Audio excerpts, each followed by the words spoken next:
大堂中酒店去年甲天主教德兰启迪中心合作的舟山公益日德兰小白花活动，虽然受到疫情影响，但社会大众犹原持续支持，总共募得23.712块的善款。今年大堂中酒店特别甲中华民国唐氏症关爱者协会合作，募款协助唐宝宝开设庇护商店，成就唐宝宝开店的梦想。台糖商酒店那从2007年开始做这个公益活动到现在，我希望我们尽到的是一个尽到企业责任、社会责任，起之社会，用之社会。我希望透过这个观点来普罗大众，也希望唤起大家对这个弱势的团体的关视。尤其在疫情期间里面，更需要大家，尤其在弱势的团体里面更节气，我们更需要去帮忙他们。这一次因为今年年初，我们跟德兰启智中心，因为这些德兰小白花，他们需要的一些。去帮助一些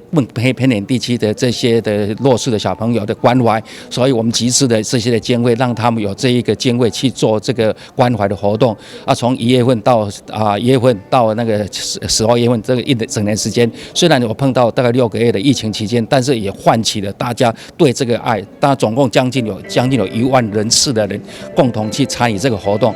大堂中酒店舟山公益日活动举办15档以来，帮助过23个弱势团体，总共捐出362万爱心善款，长期不断的付出，得到各界肯定。台南市社会局长陈英基嘛特别来到典礼现场，感谢大堂中酒店的善心关怀。我们在这也特别感谢长隆酒店这边呢，帮我们做一次这个活动我刚才跟郑总经理在谈这个问题，他说他会持续下去，我说非常非常的感谢，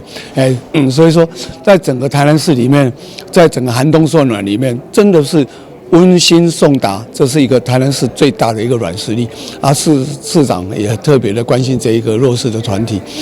最尤其我对我们的弱势的这个身心障碍的朋友的照顾，包括他们的自立方案，还有小型作业所，这个庇护中心这个部分，这个话来做协助的话，一直都是我们社会局也是花了很多的经费，但是这个经费再怎么样花都还是不够。还是需要一些更多的一个社会资源的一个融入，然后再次的谢谢我们长隆酒店郑总经理所率的团队帮我们做这一次的募款的活动。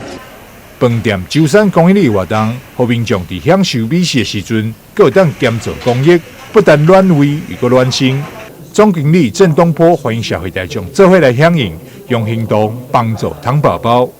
台湾新闻张硕维采访报道。